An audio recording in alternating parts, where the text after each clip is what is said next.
My name is Claire Whitmore, and I was 34 years old when I learned that a woman can lose her family long before anyone dies. It happened on a cold Sunday in late November, the kind of day when the sky hangs low and gray over the rooftops, and every house on the street looks as if it is holding its breath. My grandmother, Evelyn Hart, turned 81 that weekend. She had spent the entire morning making the same lemon cake she had made for every family birthday since before I was born, the one with sugared peel on top and a thick white glaze that cracked when you cut into it. She had ironed a pale blue tablecloth, set out 8 dessert plates with little gold rims, placed folded napkins beside each fork, and clipped 3 chrysanthemums from the last stubborn flowers in her yard. Then she waited. My mother said she and my father had a prior commitment at a wine lodge in Vermont. My older cousin Mark sent a thumbs-up emoji at 3:07 p.m. and wrote, "Happy birthday to Grandma, tell her we love her." My Aunt Lydia did not call at all, but later that evening she posted a picture of herself in front of a fireplace with the caption, "Grateful for family, faith, and rest." I drove 4 hours after finishing a double shift at the legal aid clinic, still wearing my black trousers and the cardigan with the coffee stain on the cuff. And when I opened my grandmother's back door at 8:43 that night, I found her sitting alone at the dining table with 8 untouched plates around her and a row of candles melted into the frosting like small defeated monuments. She looked up at me and smiled as if I were a guest, arriving early instead of the only person who had come at all. "Claire," she said softly, then looked around the table and frowned. "Did everyone go home already?" I put my bag down very carefully because something inside me had gone sharp. "No, Gran," I said. "Not yet."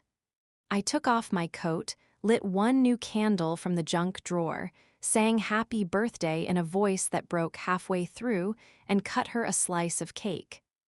The next morning, while she was still in her robe and I was washing plates nobody had used, a gray sedan pulled into the driveway and 2 people stepped onto her porch carrying a sealed envelope and a leather folder.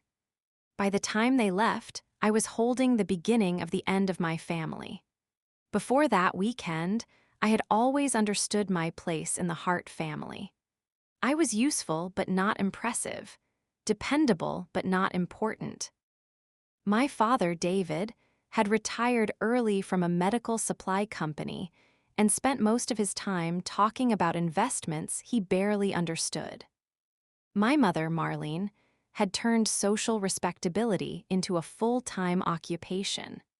She organized charity luncheons, delivered casseroles when someone respectable died, and knew exactly how to cry in public without ruining her mascara.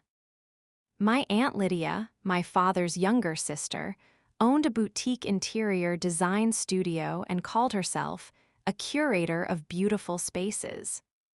Her son Mark, my cousin, was the golden boy of the family, the one who had failed upward so elegantly that people mistook his debts for ambition. He had started a property renovation business, bought a black Range Rover, joined a private club, and somehow convinced everyone that the money he owed was evidence that he was building something big. Then there was me. I worked intake and documentation at a nonprofit legal aid clinic in New Haven, helping elderly clients fill out benefit forms, housing appeals, guardianship papers, and health care directives. I knew how to read deeds. I knew how to spot bad power of attorney documents.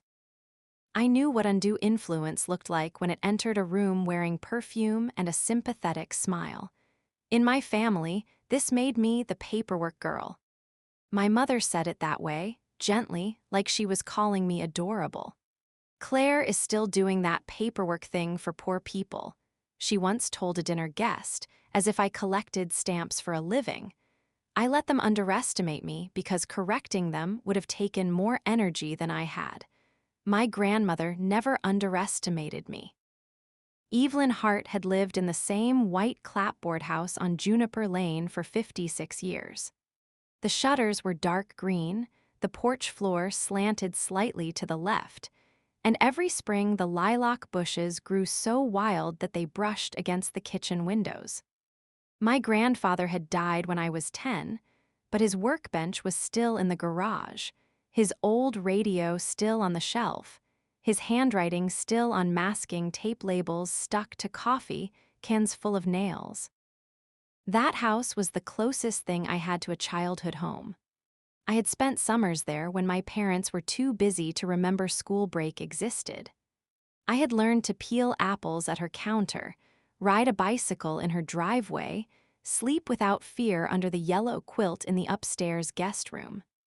When my parents refused to help me after college because I had chosen service work over a profitable career, my grandmother quietly wrote the check that kept me from losing my apartment. When my first serious boyfriend left me with a joint lease and a broken front door, she drove down in a rainstorm with soup, a screwdriver, and a kind of silence that made room for me to fall apart. She was not soft in the way people use that word. She was kind, but she was made of iron underneath. The first signs of her slipping away had come slowly, almost politely. She repeated a question twice in one conversation. She forgot the name of the pharmacist she had known for 20 years. She put sugar in the refrigerator and milk in the pantry, then laughed so hard I laughed with her. But then she missed a doctor's appointment, burned a saucepan black, and called me one evening from a grocery store parking lot because she could not remember which road led home. After that, everyone had opinions. My mother said, "It's very sad, but we have to be practical." My father said, "Mom's getting older. It happens." Aunt Lydia said, "That house is too much for her anyway." Mark said nothing to me, but I later learned he had started driving by the property with contractors. That birthday night, after I helped my grandmother into bed, she held my wrist with surprising force. Her hand felt thin and dry, but her eyes were suddenly clear. The fog lifted for a moment, and the woman who had raised half our family looked directly at me. "They are counting days." She whispered, "They think I can't hear numbers." I leaned closer. "Who, Gran?" She opened her mouth, but the moment passed. Her face softened, her eyelids fluttered, and she fell asleep still holding my hand. I sat beside her for a long time, listening to the old pipes creak in the walls and the wind press against the windows. At midnight, I went downstairs for water and noticed something tucked behind the framed family photograph on the sideboard. It was a business card. Amelia Ross, Ross and Keene Residential Realty. On the back, in handwriting I recognized as my Aunt Lydia's, were the words, "Discreet sale, quick cash, no open house." Below that was a number, 725,000. I stood there in the hallway with the glass of water sweating in my hand and felt the first cold thread of suspicion pull tight in my chest. The next morning, the house smelled faintly of lemon cake and old coffee. My grandmother was in the living room watching a gardening program with the volume too low to hear. I cleared the dining table slowly, stacking the 8 unused plates, folding the clean napkins, scraping wax from the frosting. I was wrapping the remaining cake when the doorbell rang. 2 people stood on the porch.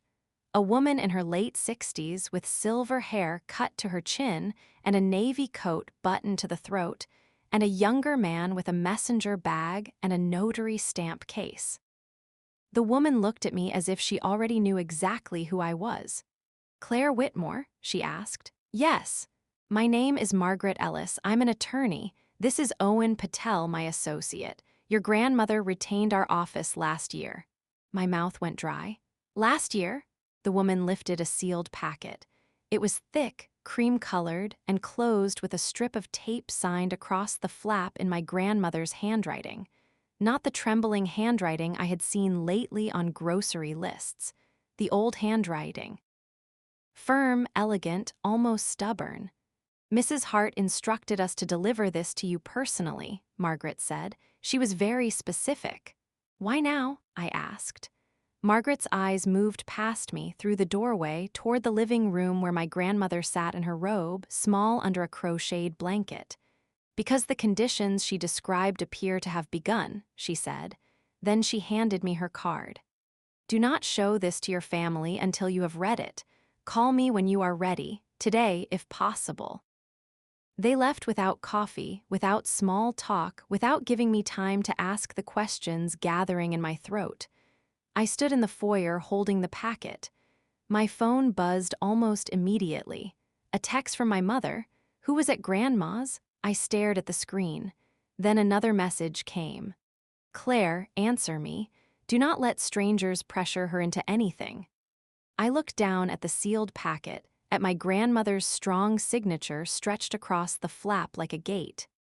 For the first time in my life, I ignored my mother on purpose. I sat at the dining table where the birthday plates had been and opened the packet with a butter knife. Inside were documents I recognized instantly. A recorded deed transfer, a revocable trust agreement, a durable financial power of attorney, a healthcare proxy, witness affidavits, a doctor's capacity letter, and a handwritten note on pale stationery with a pressed violet in the corner. I knew that stationery. My grandmother had used it for thank you notes and condolence cards my whole life. The note said, Claire, if you are reading this, it means they have started moving faster than I can. I made these decisions while I still understood everything. The house is not for them to spend. It is not a rescue rope for Mark. It is not a prize for Lydia. It is my home. You will know what to do because you listen when everyone else performs. Forgive me for placing this on your shoulders. I chose you because you are the only one who will carry it without selling it. I love you. Protect the table, the porch, and the lilacs. I read those lines until the words blurred. Not because I was crying yet, but because rage has its own kind of blindness. She had known. A year before the worst of the memory loss, before the confusion deepened, before she began asking whether my grandfather had come home from work, yet even though he had been gone for 24 years, she had seen the shape of what was coming. She had watched her family glance around her rooms and see money instead of history. She had gone to a lawyer before anyone thought to check whether she still could. She had built a wall out of paper. I spent the next 2 hours reading. The house had been transferred into the Evelyn Me Hart Living Trust 11 months earlier. My grandmother had served as trustee while she had capacity. I was named successor trustee upon incapacity. I was also named as her agent under durable financial power of attorney and healthcare proxy. My father was not named. My Aunt Lydia was not named. Mark was mentioned only in a clause stating that no trust property could be sold, pledged, borrowed against, leased, or transferred for the benefit of any family member's personal or business obligations. My grandmother had not merely protected the house. She had predicted the excuse. By noon, I had found the next piece of the scheme. A realtor's lockbox was clipped to the railing beside the basement steps, hidden behind dead fern pots. Inside the junk drawer under old rubber bands and appliance manuals, I found a folder labeled paint estimates. It contained no paint estimates.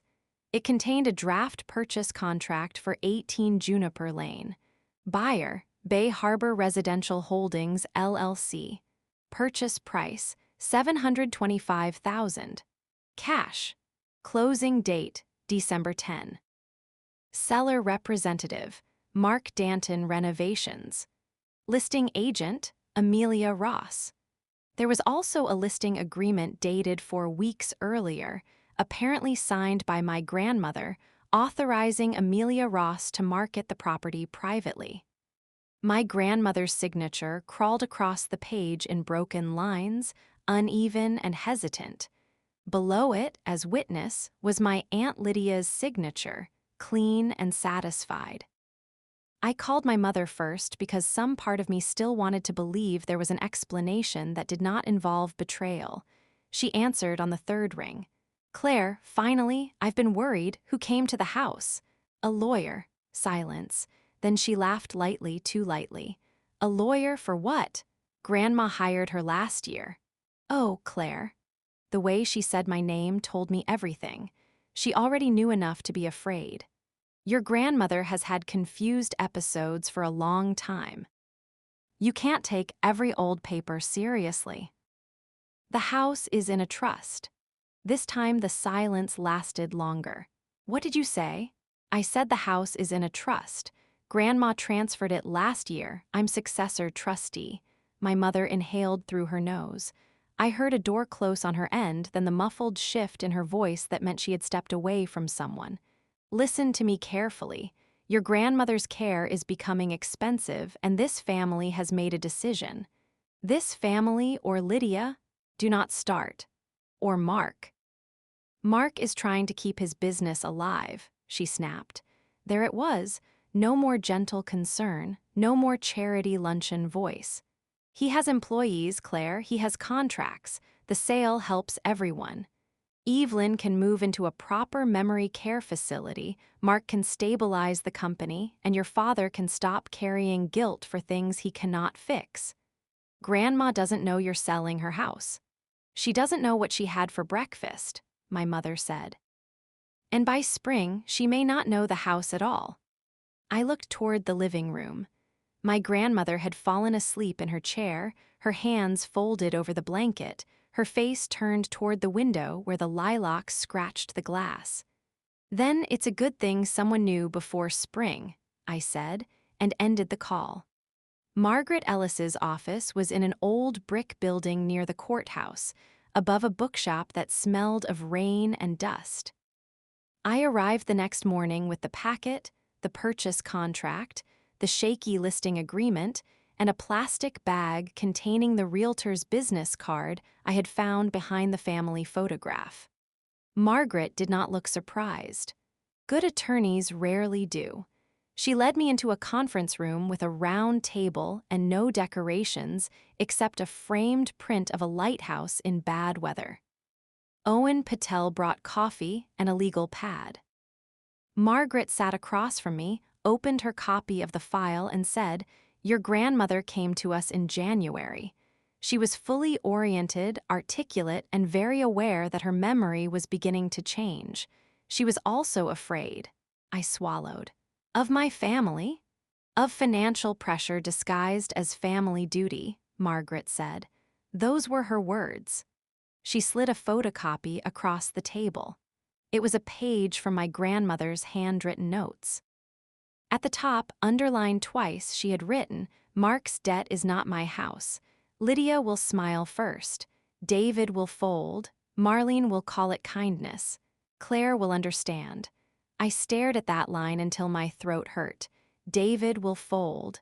My grandmother had known her own son would not protect her, not because he hated her, not because he was cruel, because he was weak in the exact places stronger people knew how to press. Margaret walked me through the legal structure. The deed transfer had been recorded with the county clerk. The trust owned the property, not Evelyn Hart individually. While my grandmother had capacity, she could serve as trustee, but the trust contained a clear incapacity trigger. Written certification by one licensed physician specializing in cognition or by two licensed physicians if disputed. Dr. Elaine Porter, my grandmother's neurologist, had evaluated her the same day the documents were executed and had written a detailed capacity letter. The letter stated that Evelyn Hart understood her assets, her family relationships, the nature of the trust, the consequences of appointing a successor trustee, and the possibility that certain relatives might disagree with her choices. She had been not only competent, but deliberate. The recent listing agreement is a problem for them, Margaret said, not for us. Because the house belongs to the trust. Yes. Also because the signature appears to have been obtained after substantial cognitive decline. Also because Lydia witnessed it while benefiting indirectly through Mark. Also because a private sale under market value to a cash-holding company raises obvious exploitation concerns. She paused, then leaned back. But the simplest point is this: they cannot sell what they do not control. That sentence should have made me feel better. Instead, it made me feel responsible. Legal truth is powerful, but only if someone carries it into the room where the lie is happening. When I returned to Juniper Lane that evening, my grandmother was standing in the dining room, staring at the table. It was oak, scarred and heavy, with one leg slightly darker because my grandfather had replaced it after Thanksgiving 1982, when Uncle Ray sat too hard on the corner after too much bourbon. The table had held pies, homework, arguments, folded laundry, blood pressure pills, Monopoly money, sympathy casseroles, and every birthday cake I had ever loved. My grandmother ran her fingertips along the edge. "They came with shoes on," she said. "Who did? People with measuring eyes." Her voice was calm, but her hand trembled. A woman opened the pantry. A man asked if the wall was load-bearing. Lydia told me to go watch television. I stepped closer. When was this? She closed her eyes, trying to catch the memory before it drifted. Tuesday or Christmas, I don't know. Then suddenly she turned to me, and clarity flashed across her face like sunlight through a broken blind. "Claire, did I hide it well?" "Yes," I whispered. "You hid it perfectly." She nodded once, satisfied, then looked confused. "Did I make tea?" "Not yet." "Then why are we standing around like politicians?" she said, and for one precious second she was fully herself. Mark arrived the next afternoon without calling. He came through the back door the way entitled people enter houses they plan to own. He wore a quilted vest over a white shirt, sunglasses pushed into his hair, and a watch large enough to have its own personality. "Claire," he said, smiling too broadly, "heard you're camping out here. I'm staying with Grandma. That's generous." He opened the refrigerator and took a sparkling water. "You always were the family volunteer." "I know about the sale." His smile tightened but did not disappear. "Good, then you know it's necessary." "Necessary for whom?" "For everyone." He set the can down. "Look, I'm not going to do the villain's speech. Grandma needs care. Care costs money. This house is too big, too old, and honestly, too valuable to sit here rotting while she forgets what room she's in." I felt something in me go quiet. She was alone on her birthday. He looked annoyed, as if I had brought up weather during a business meeting. People had plans. 8 plates, Mark. "Claire, don't be dramatic." He stepped closer. "The closing is in 3 weeks. The buyer is ready. The title work is almost done. The facility has an opening. This is happening. Don't make us handle you too." I looked at the can in his hand. "Us," he smiled again. This time there was nothing warm in it. "Family." After he left, I found the rest of the papers in a storage bench beneath the front window. A new power of attorney dated October 14, naming my father, David Hart, as agent for all property and financial decisions. A physician was not present. The witnesses were Lydia and a neighbor I barely knew from across the street. Attached was a letter from a memory care facility thanking Marlene Whitmore for her inquiry regarding anticipated placement of Evelyn Hart following liquidation of the primary residence. Liquidation. They had turned my grandmother's life into a transaction category. The October power of attorney signature was worse than the listing agreement. The E in Evelyn barely existed. The last name drifted downward as if the pen had been guided and then released. I pulled my phone calendar back to October 14. That was the day after my grandmother had fallen in the bathroom and been taken to urgent care. I found the discharge papers in a basket near the hall closet. Notes: confusion observed, patient unable to state current month, follow up with neurology recommended, do not leave unattended. The day after a medical provider recorded that she could not state the month, my family had put a power of attorney in front of her. I called Margaret immediately. She listened without interrupting. Then she said, "Photograph everything. Put the originals back where you found them for now. We will request the medical records through your healthcare proxy. We will notify the title company at the correct moment. And Claire?" "Yes. Do not confront them alone again." That would have been sensible advice if families respected sensible boundaries. Mine did not. My Aunt Lydia came the following Saturday with flowers, which told me she had not come for my grandmother. She never brought flowers unless there was an audience.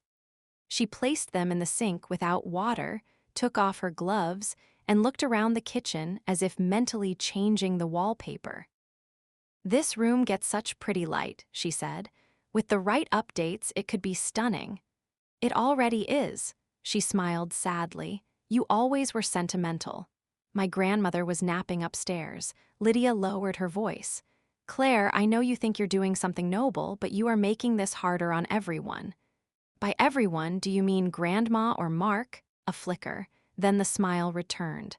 "Mark made mistakes, yes, but he is family, and families absorb each other's mistakes." Funny. Grandma seems to be the only one expected to absorb them. Lydia's eyes cooled. "You have no idea what pressure looks like when real money is involved. I work with people losing homes every week." "Exactly," she said. "You work with them. You are not one of them. This family has assets, obligations, reputation." She picked up the flower stems and began cutting them with my grandmother's kitchen scissors. "You can either help this transition happen with dignity, or you can force us to do it with attorneys." I almost laughed. "You mean more attorneys?" The scissors stopped. "What does that mean?" "It means you should water the flowers before they die." The pressure campaign began that night. My mother called and left a message saying I was confusing love with control. My father texted, "Please don't turn this into a war." Mark sent nothing, but a man I did not know parked outside the house for 20 minutes the next morning and drove away when I stepped onto the porch with my phone raised. Aunt Lydia called 3 family friends and told them I was isolating my grandmother. By Monday, I had received messages from a former neighbor, my mother's choir director, and a woman from the Historical Society, all expressing concern that I might be taking advantage of Evelyn's condition. That was Marlene's talent. She could throw mud with white gloves on. She never said, "Help me sell the house." She said, "We're worried Claire is overwhelmed." She never said, "Mark needs money." She said, "We're trying to make responsible choices." She never said, "Evelyn is inconvenient." She said, "It's time to transition." I wanted to defend myself to everyone. I wanted to send them photographs of the shaky signature, copies of the trust, screenshots of Mark's threats. But Margaret told me not to fight a performance with another performance. "Paper first," she said. "Public opinion later if necessary." So I made a binder. That is what paperwork girls do when their family mistakes silence for surrender.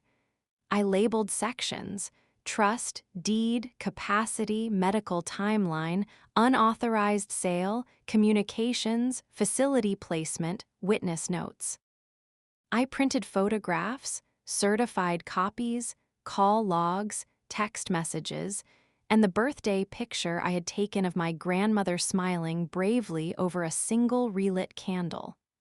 I did not include it because it was legally necessary.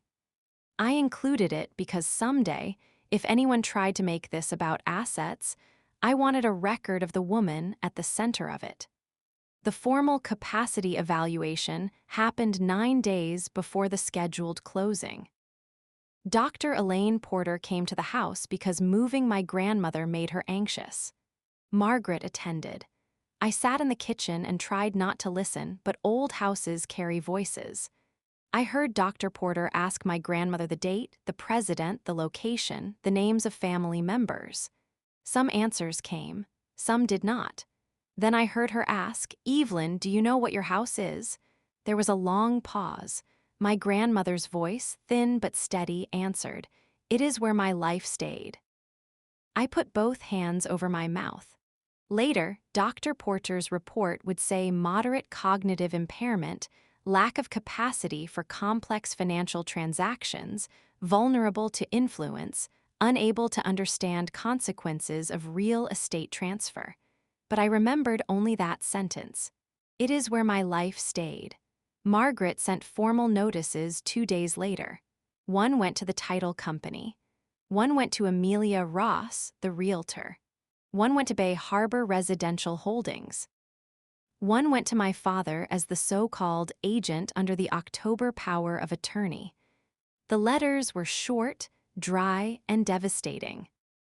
They stated that the property was owned by the Evelyn Me Hart Living Trust, that I, Claire Whitmore, was acting successor trustee based on incapacity certification, that no sale had been authorized by the trustee, that the October power of attorney was disputed due to incapacity and undue influence, and that any attempt to close, transfer, encumber, or record title would be contested immediately. Attorneys have a way of making silence sound expensive.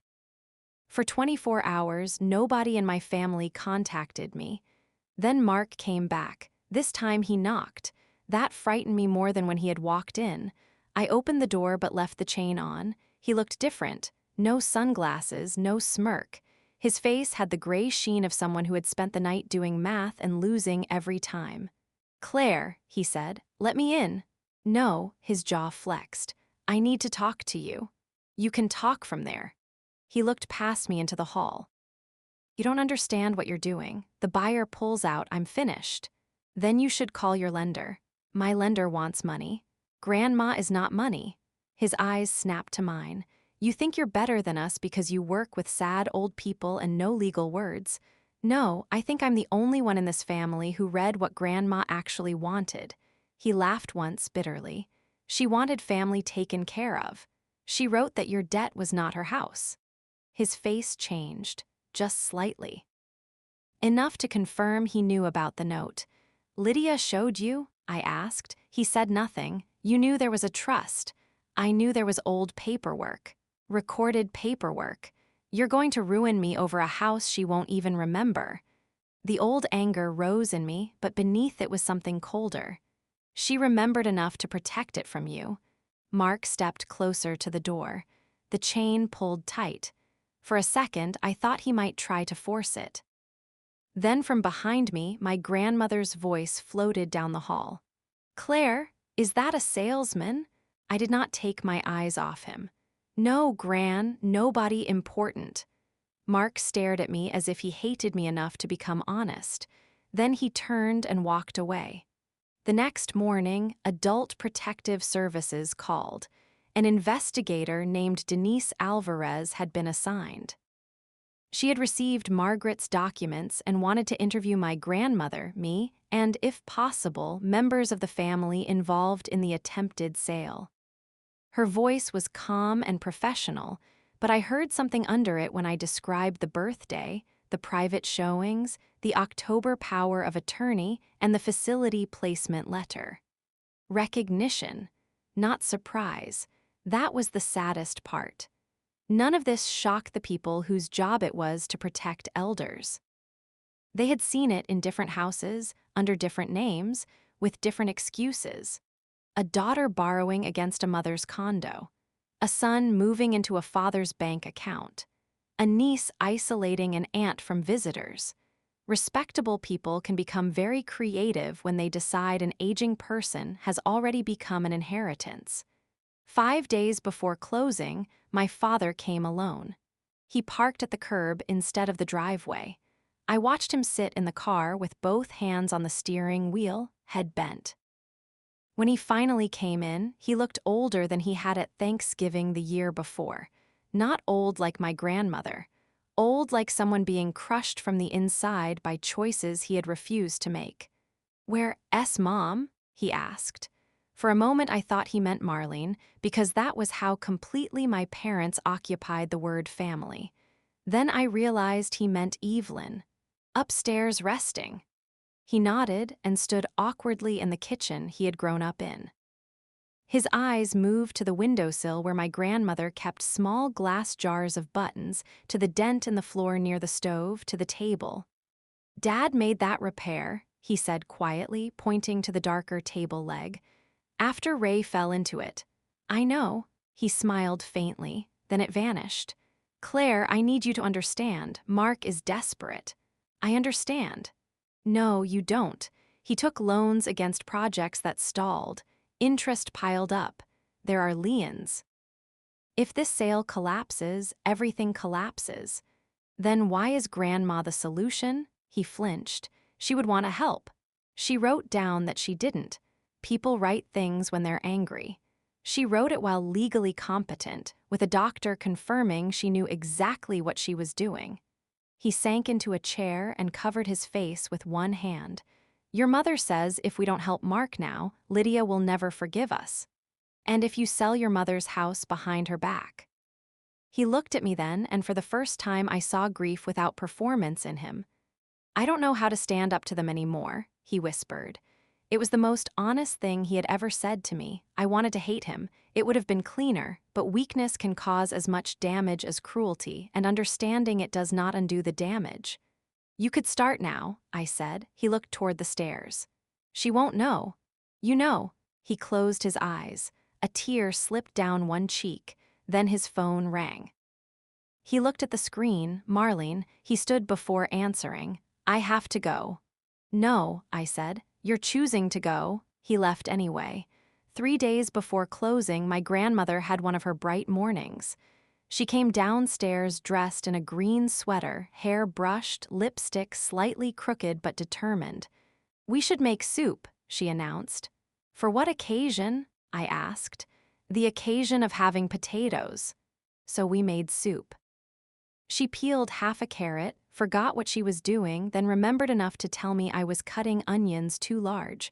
We moved slowly. She hummed an old hymn under her breath. At the table, she watched steam rise from her bowl and said, "I had a dream your grandfather was on the porch." "Was he?" "Yes, he said the lilacs were overgrown." She smiled. "He always liked to complain after death. Very consistent man." I laughed, and she laughed because I did. Then her face shifted. "Claire." "Yes." "If they make you feel mean, remember this. Keeping someone from stealing is not cruelty." I froze with my spoon halfway to my mouth. "Gran?" She looked down at her soup as if embarrassed by her own clarity. "I don't always know where I am," she said, "but I know when someone is waiting for me to disappear." I reached across the table and took her hand. "You are not gone." She squeezed my fingers. "Not yet." The closing was scheduled for Friday at 11 a.m. At Harbor County Title, in a glass office building that looked too clean to contain anything human. Margaret and I arrived together. She wore a charcoal suit and carried the binder. I carried the original packet my grandmother had left for me, including the note about the table, porch, and lilacs. Owen Patel came separately with certified copies. Denise from Adult Protective Services was not attending the closing, but she had confirmed that she would be available by phone and that the case file was active. Margaret told me not to expect drama. "Most bad transactions end quietly when the paperwork becomes undeniable," she said. I nodded, but I knew my family. They did not give up quietly when there was an audience to manipulate. The conference room had a long white table, black leather chairs, a pitcher of water, and a tray of untouched mints. A title officer named Samuel Green stood at the head of the table reviewing documents. He was in his 50s, careful-eyed, the sort of man who had probably prevented more disasters with a raised eyebrow than most people prevent with shouting. Amelia Ross, the realtor, was already there, tapping her pen against a folder. She avoided looking at me. A representative from Bay Harbor Residential Holdings sat beside her, a man named Victor Hale with a blank corporate face and a phone he checked every 15 seconds. My mother entered first, wrapped in a camel coat, pearls at her throat, expression composed for tragedy. My father followed, pale and silent. Aunt Lydia swept in behind them, carrying a leather portfolio and wearing a cream scarf that looked expensive enough to feed a family for a month. Mark came last. He did not look at me. Good, I thought. Look at the documents instead. Samuel Green looked from Margaret to me. Ms. Ellis, I understand you have a legal objection to today's transaction. Not merely an objection, Margaret said. A jurisdictional defect in authority. My Aunt Lydia gave a small laugh. That sounds dramatic. Margaret ignored her and placed the certified deed on the table. The property at 18 Juniper Lane was transferred into the Evelyn Me Hart Living Trust on January 18 of this year and recorded with the county clerk on January 22. The trust remains active. The property has not been reconveyed to Evelyn Hart individually. Therefore, no individual power of attorney authorizes sale of the property. Samuel picked up the deed. He read slowly. Amelia Ross stopped tapping her pen. Margaret placed the trust certification beside it.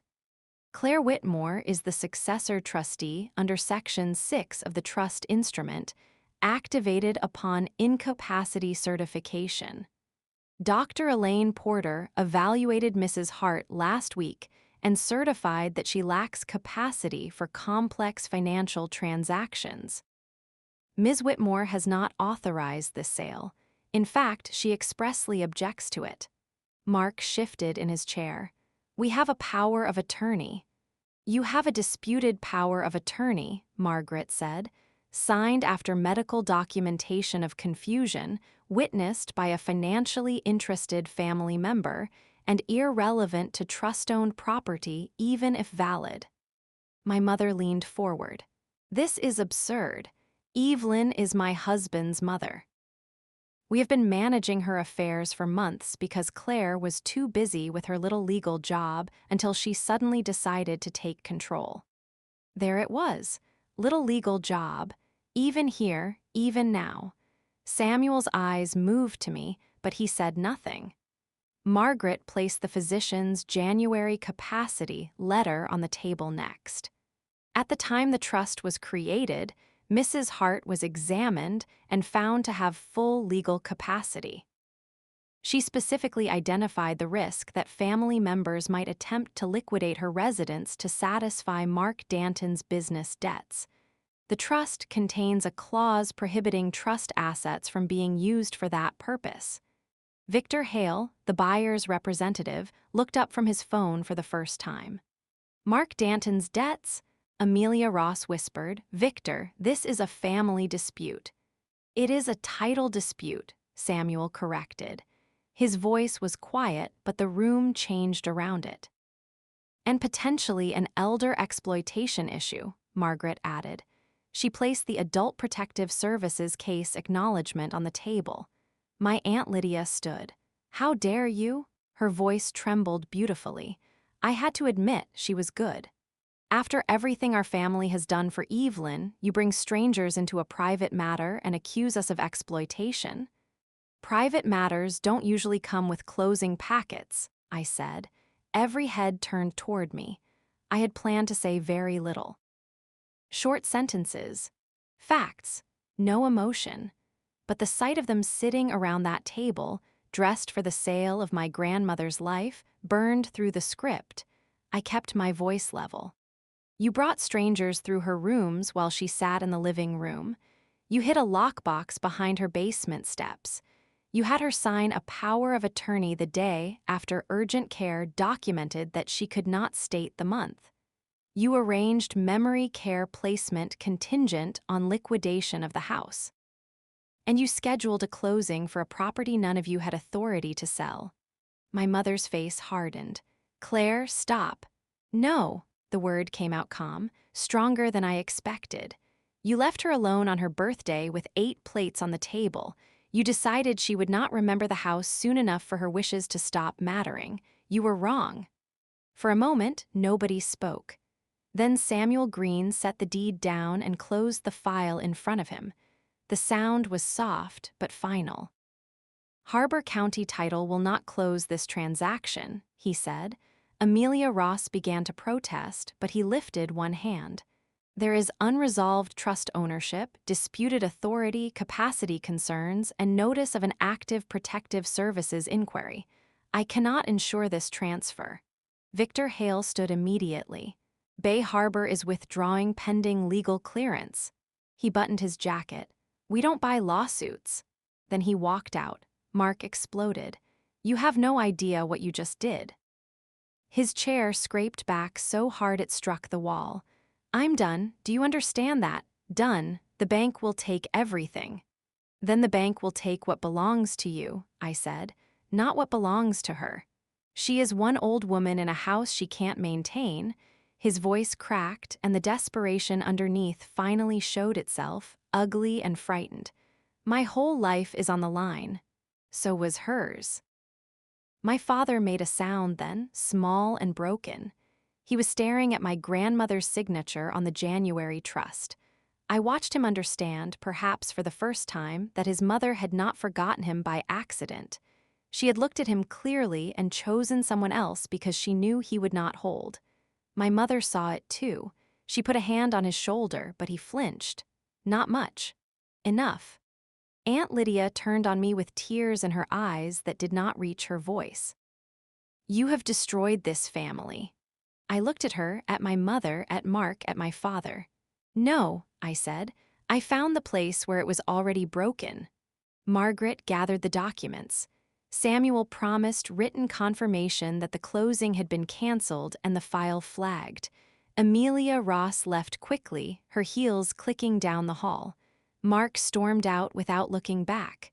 Lydia followed him. My mother paused at the door. For 1 second, I saw not grief but calculation, a mind rearranging the story for the next audience. Then she said, "When Evelyn declines further, you will see how hard care really is. Don't expect help from us." I almost thanked her for saying the quiet part plainly. Instead, I said, "I stopped expecting that a long time ago." My father lingered after she left. His mouth opened, closed. He looked like a man standing on the wrong side of a locked gate he had built himself.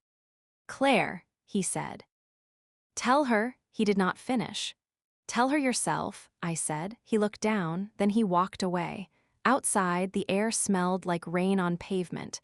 I stood in the parking lot with the folder pressed against my chest and realized my hands were shaking. Margaret came beside me. "You did the right thing. It doesn't feel clean." "It rarely does." "What happens now?" "Now they regroup. We formalize your trusteeship. We pursue guardianship if needed. APS continues its investigation. And your grandmother stays home unless a court or medical necessity says otherwise." I looked up at the gray sky. "She wanted the lilacs protected." Margaret smiled faintly. "Then we start with the lilacs." When I got back to Juniper Lane, the porch light was on though it was only afternoon. My grandmother was in the dining room, asleep in a chair with a dish towel folded in her lap. The house was quiet except for the ticking wall clock and the low hum of the refrigerator. I knelt beside her. "Gran," I whispered, her eyes opened slowly.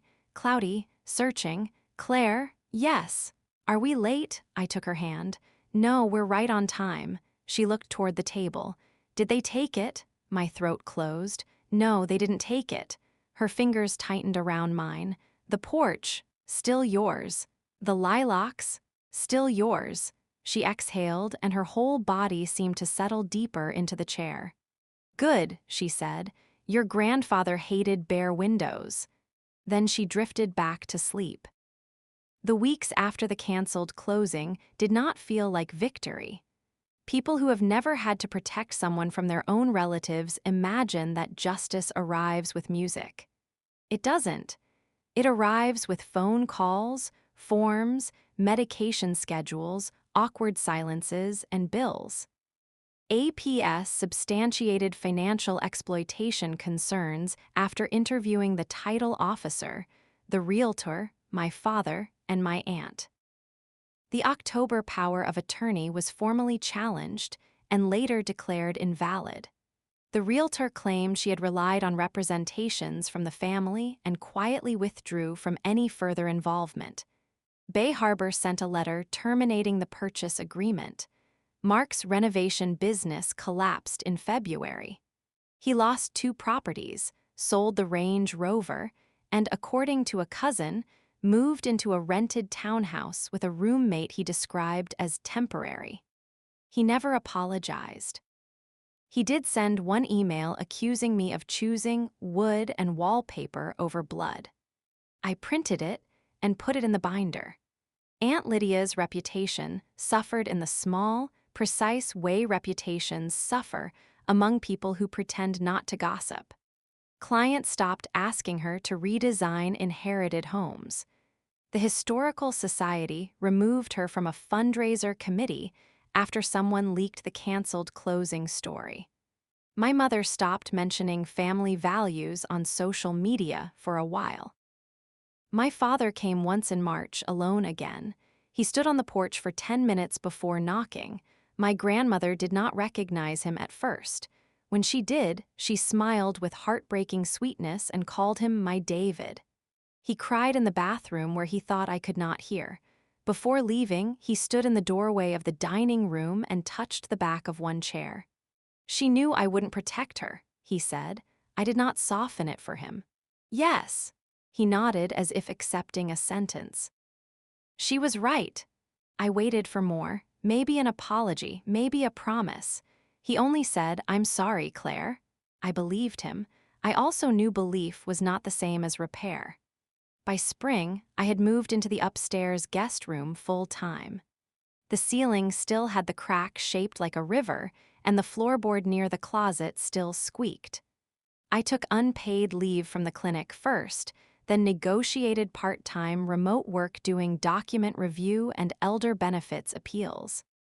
My life became pill organizers, neurologist appointments, soup containers, laundry, legal filings, and quiet afternoons on the porch.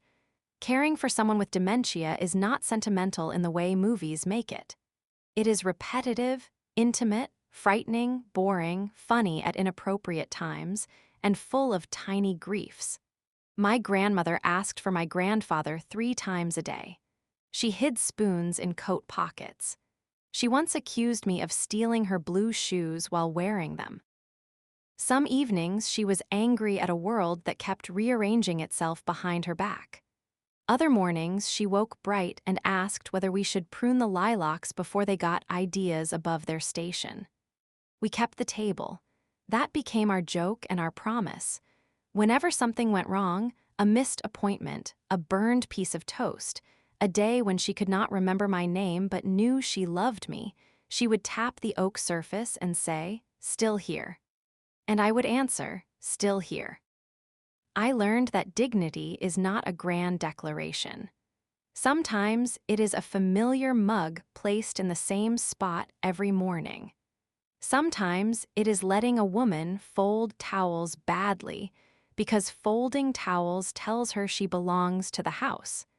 Sometimes it is refusing to discuss someone's future as if she has already left the room. Sometimes it is reading legal documents slowly enough to catch the theft hiding in polite language. On her 82nd birthday, I did not invite 8 people. I invited 3 who had earned a chair. Aunt Ruth, my grandmother's younger sister, who had called me after the canceled closing and said, "Your grandmother told me last year you'd be the one." I should have checked sooner. Mrs. Bell from next door, who finally admitted she had made the anonymous APS call after seeing strangers tour the house, and Margaret Ellis, who said attorneys do not usually attend client birthday parties and then arrived with flowers anyway. I baked the lemon cake myself. The glaze was too thin and the candied peel stuck together, but my grandmother took one bite and closed her eyes. "My recipe," she said. "Yes." Needs more lemon. Everyone laughed. She smiled not because she fully understood the joke, but because joy is sometimes contagious even when memory is not. After cake, we sat on the porch wrapped in blankets while the lilacs moved in the wind. My grandmother held my hand and looked at the front yard. "Did we win?" she asked suddenly. The question startled me. "Yes," I said. "We won." She considered that. "Good, don't become mean from it." I turned toward her. "What?" "Winning can make people mean if they think it proves they were better." Her eyes were foggy, but her voice was hers. "You weren't better, you were listening." I sat very still because wisdom sometimes arrives through a closing door and you do not interrupt it. "I'll remember," I said. She patted my hand. "That is your job now." She was right. Remembering became my job. Not only remembering where she kept the winter gloves or which songs calmed her at night, but remembering the fuller truth when other people tried to reduce her. She was not a patient, not an asset, not a burden, not a cautionary tale, not a house waiting to be liquidated. She was Evelyn Me Hart, who made lemon cake with too much glaze, planted lilacs because bare windows offended her husband, read mystery novels backward when she was impatient, kept buttons in glass jars, hated pencils, loved thunderstorms, and saw her family clearly enough to protect herself before the fog rolled in. Her memory changed. Her value did not. That is the thing my family never understood. A person does not become available for use because they become easier to confuse. Their wishes do not expire because they can no longer argue them perfectly. Their home does not become a pile of money because they sometimes forget what day it is.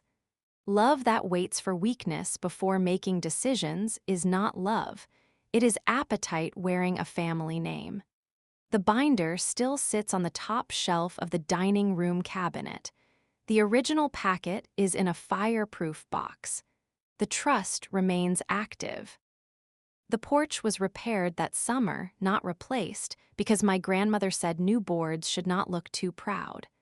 The lilacs were pruned after blooming, exactly as she instructed during one of her bright mornings. And the table stayed where it had always been, scarred, heavy, stubborn, holding whatever came next. My grandmother does not always know me now. Some days I am Claire. Some days I am her sister. Some days I am a nice young woman who makes tea too weak. But every so often, when the afternoon light comes through the dining room windows and touches the oak table, she places her palm flat on the wood and says, "Still here." And I answer every time, "Still here, Gran." So if you have someone in your life whose voice is getting softer, listen before the world decides silence means consent. Check the papers. Ask the hard questions. Show up before the cake melts, before the lockbox appears, before someone calls theft a transition plan. Share this story with someone who needs the reminder that dignity does not disappear with memory. Tell me in the comments whether you have ever had to protect someone who could not fully protect themselves. Subscribe to After Silence Stories for more quiet truths, and I'll see you in the next episode.